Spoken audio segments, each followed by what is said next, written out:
Straight ahead on CCX News, Maple Grove Police have a new tool to help catch thieves. Plus, Christmas time's coming, Christmas time's coming. A Robbinsdale shop owner walks the line between the stage and his store. And it looks like there's needs in the community here. A Brooklyn Park volunteer who helps bridge a cultural gap. Those stories and more on CCX News starting right now. Hello everyone. Maple Grove Police have a new tool to help them catch shoplifters and other criminals. Reporter Sonia Goins explains how it works.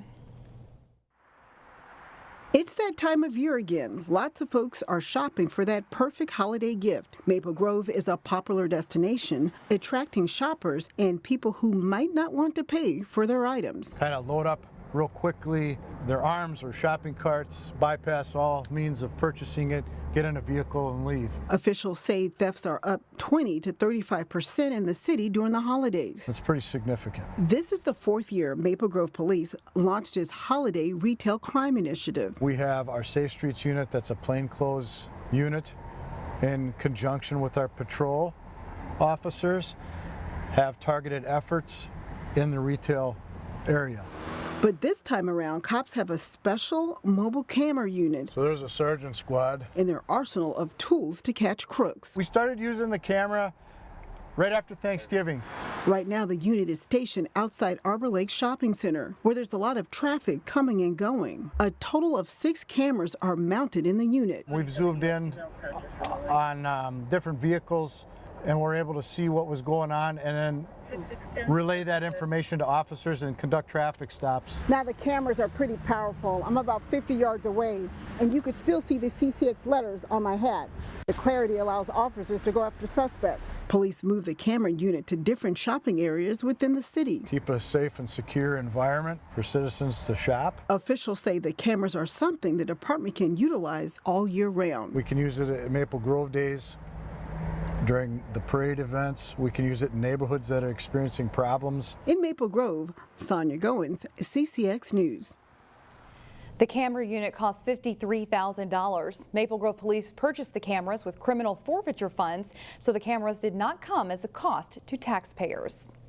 The holiday season is a busy time of year as well for bars and restaurants. In the city of Crystal, local police want to make sure servers know the warning signs of how much alcohol is too much.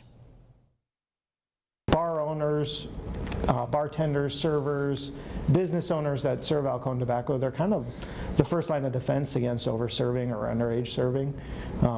If their employees are made aware, it's really a big help to us in helping combat underage drinking and driving, things of that nature. Police conduct server awareness training 4 times a year where attendees learn how much alcohol they should serve to customers, signs someone's had too much, and how to check IDs. People who sell alcohol and tobacco are required to get certified at least once a year. The Robbinsdale City Council reviewed the comprehensive plan for 2040, and it calls for growth. That growth will particularly be along West Broadway and County Road 81 in that corridor. The population is expected to grow by about 2,500 people, with redevelopment trending toward high-density residential. There are currently 152 units under construction in Robbinsdale. We're still expecting that the light rail transit Blue Line extension is going to happen, and that'll be the big game changer for Robbinsdale. The Met Council uses the comprehensive plans of all surrounding communities to determine how a region will grow. It's that time of year when warming centers will be opening up at outdoor rinks. Reporter Meredith Hackler takes us to Plymouth, where they are open. Shannon, here in Plymouth, warming houses are officially open at outdoor skating rinks. However, the one here at Plymouth Creek Playfield is staffed, while other outdoor skating rinks have warming houses that are not staffed. We have 4 warming house sites throughout the city, and we have an additional 2 warming house sites that are not staffed. So those are rink sites only. Staffed warming houses, you're going to have a staff person there who has the doors open. You can go and put your skates on, keep some of your items in the warming house if you'd like. A good on and off place to warm up between skates, and the non-staff rinks are no warming house available. It's important to keep in mind that the rinks will be closed if the weather is uncooperative. There's about 3 reasons why we would close. So snow, if we are unable to clear the rinks in time for a warming house to open, we would close rinks down. Cold weather, so anything under 10 below is a little too cold. People really shouldn't be outside for extended periods of time anyway. So warming houses are closed then. And then of course warm weather. So we've had a stretch of a little bit of a heat wave here at the end of December. Now obviously this ice isn't the best quality for skating outdoors. It's a little slushy, but the best part is you can check Plymouth's website to see if the outdoor rinks are going to be open, as well as to see what their conditions are, and you can check their weather line. In Plymouth, Meredith Hackler, CCX News. In today's helping of holiday spirit, we focus on someone who has been generous to the community throughout the year. Arthur Biah and his wife are from rural Liberia, and they have a heart for improving health care there. They formed the Liberian Health Initiative. We are focusing on Liberia, and it looks like there's needs in the community here. But Biah told us they have also shifted focus to help educate Liberians here in Minnesota too.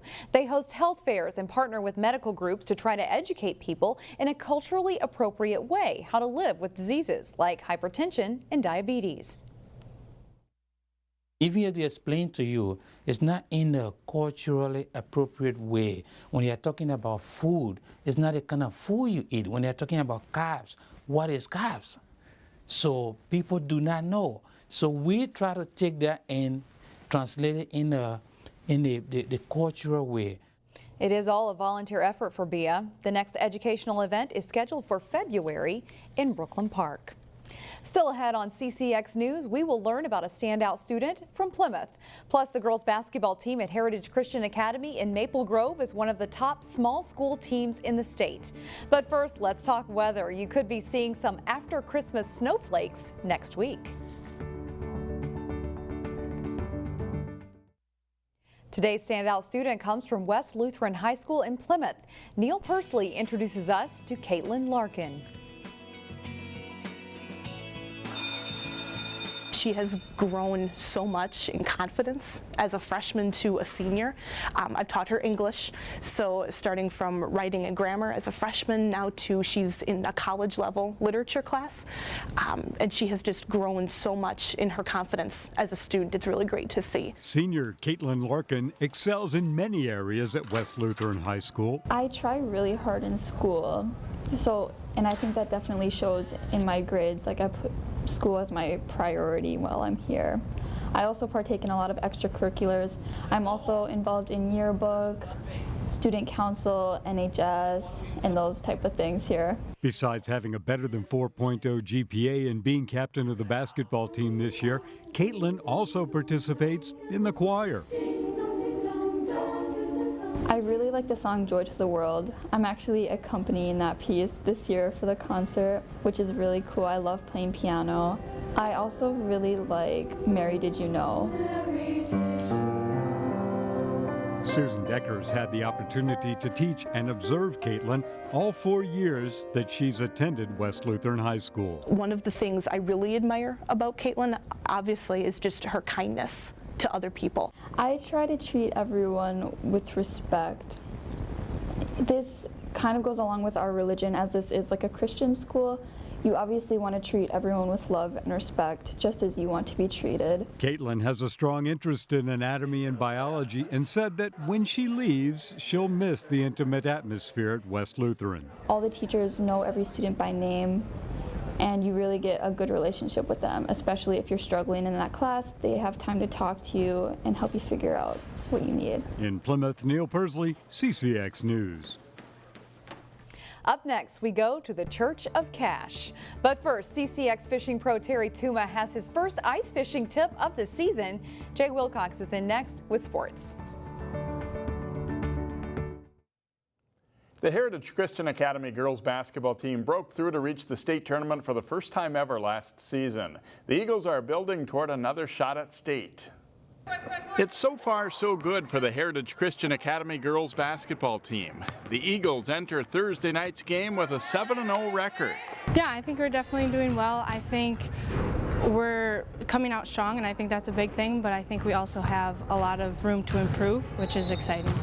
First couple of games were Section 4 opponents, and with Choff and Mare Lutheran, which will be battling us in section play, so it was great to get a couple of wins. Heritage has had some good teams in recent seasons, and last year won the Section 4A title to advance to their first state tournament. It is a feeling the girls will never forget.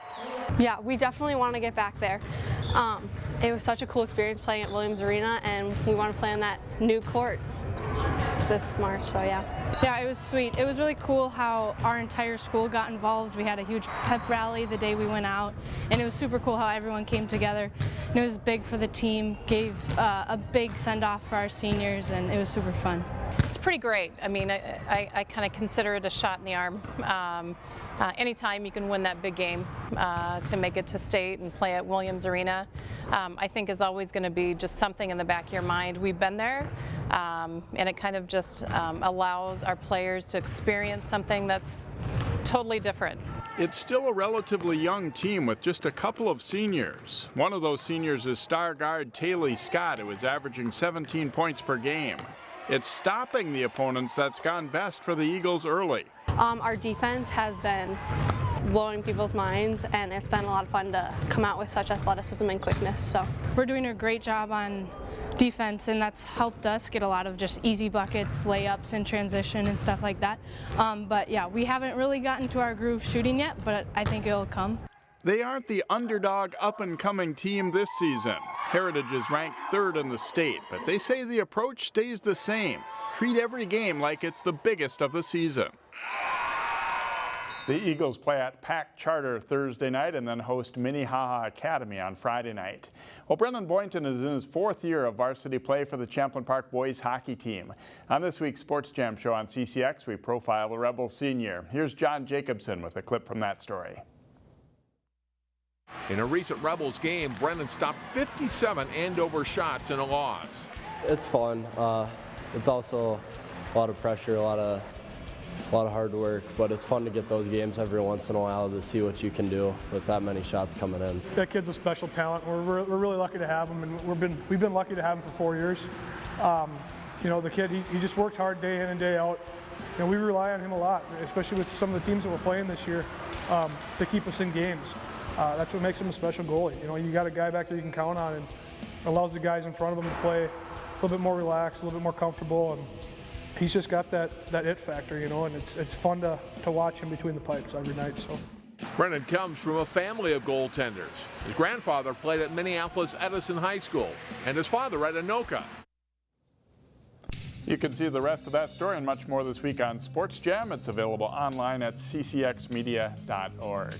The mild weather of the past several days has slowed the start of ice fishing on many metro area lakes, but there are some lakes that do have good ice. Here's Terry Tuma with the first of this week's of his ice fishing tips for this season here on CCX.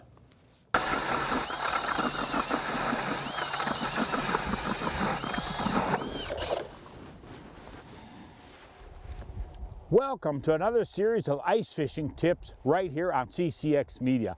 A lot of new information is going to be brought forward during these tips, and we're going to talk about some unique ways of working these fish, but along with that, talk about a little bit about the equipment, how important. And I'm going to refer to some of the questions, especially at seminars that we have had. And first of all is, where are winter fish in the water column? And this is really a hard question to answer. It's going to be dependent on fishing pressure, weather conditions, snow cover. But what we have to always keep in mind is habitat and food sources. Generally speaking, on shallow lakes, you can see fish closer to the bottom. On deeper lakes, they may suspend. And we'll talk about the next tip about fish being suspended in this water column, or where they're going to be at under those kind of conditions. Be sure to tune in next week right here for another tip. Thanks, Terry, and that's all for sports. Back to you, Shannon. Thanks, Jay. Up next, a Robbinsdale shop owner who takes to the stage to play Johnny Cash music. That story coming up next.